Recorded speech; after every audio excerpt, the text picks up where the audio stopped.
You have worked to divide and separate our community. A historic move proves to be too much for some Shasta County voters.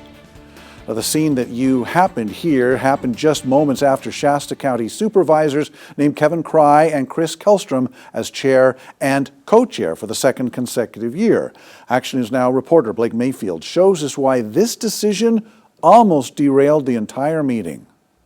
For the first time in 67 years on Tuesday, Shasta County Supervisors named the same person chair of the board for 2 years in a row.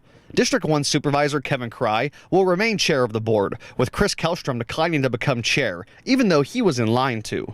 You have worked to divide and separate our community. Kevin was kind of robbed with the recall madness and all the crazy. Attendees were split on the decision, with some remarking they're happy Crye is returning as chair, and others claiming that Crye is abusing his position. For far too long, that office has been abused and delegitimized by overbearing authority. I support Kevin Crye as chair again. He's the most transparent supervisor I've ever seen. In the beginning of it, he advocated for more public comment and everything. He's done the exact opposite. New District 3 Supervisor Corky Harmon expressed annoyance at audience members getting to weigh in on the discussion. It's really difficult with the Brown Act for us not to be able to sit in a room and discuss this ahead of time before it turns into a little bit of a show in here. Nearly an hour into the agenda item, a woman from the audience walked up and sat directly in front of Crye on the ground, facing the audience.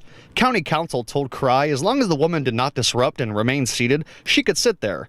After a half hour of sitting silently, the woman got up and went back to her seat in the audience. Supervisor Kellstrom was in favor of Crye remaining as chair, as he felt Crye did not get a full year under his belt last year as chair due to voters' recall efforts last winter.